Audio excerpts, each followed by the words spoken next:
চলো blog video শুরু করার আগে একটা ইনফরমেশন শেয়ার করি। তোমরা যারা স্লিপার কোচ বা এসি বাসে যাতায়াত করো তারা কিন্তু বাস পক্ষ থেকে একটা ব্ল্যাঙ্কেট দেয়, যাতে ঠান্ডা লাগলে তোমরা এই ব্ল্যাঙ্কেটটা ইউজ করতে পারো। এখন আমার কথা হচ্ছে, এই ব্ল্যাঙ্কেটটা কতজন ইউজ করে এবং কতবার ধোয়া হয় আমরা কিন্তু জানি না। তার থেকে বেটার আমার মতো তোমরাও এটা ক্যারি করতে পারো, নিজের ব্ল্যাঙ্কেট অথবা চাদর ক্যারি করতে পারো। এতে তোমাদের যাদের স্কিন প্রবলেম থাকে এটা থেকে তোমরা বিরত থাকতে পারো, কেননা ওই ব্ল্যাঙ্কেটটা কতটা হাইজিন মেনটেন করে আমরা কিন্তু জানি না।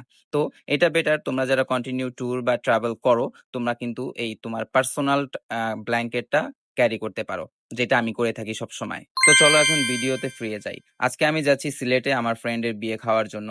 আমি আরামবাগ থেকে যাত্রা শুরু করেছি রাত 10টার সময়। So now time to say Good good night. Night.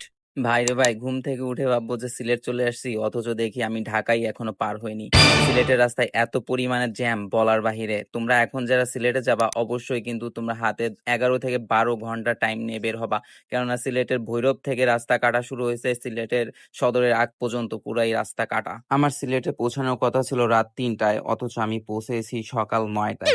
আমার তো তেমন কোনো কষ্ট হয়নি, কারণ আমি বাসেই বসেছিলাম, কিন্তু আমাকে যারা রিসিভ করতে চলে আসছিল আমার ফ্রেন্ড এবং ভাই ব্রাদাররা, ভাই তারা এত গরমের মধ্যে যে হুমায়ুন চত্বরে ওয়েট করতেছিল, এটা সবচেয়ে বড় কষ্ট। যাক, বুক ভরা ভালোবাসা আমার ভাই ব্রাদার বন্ধু বান্ধবের জন্য। আমরা যেহেতু লং টাইম জ্যামে আটকে ছিলাম, তাই আমাদের গাড়ি 2বার ব্রেক দিয়েছিল। তাই বাস থেকে নেমে কিছু খাবার নিলাম এবং একটা ছোট্ট কাকড়া দেখতেছিলাম, পিল পিল পিল পিল করে ওরা চলে যাচ্ছিল।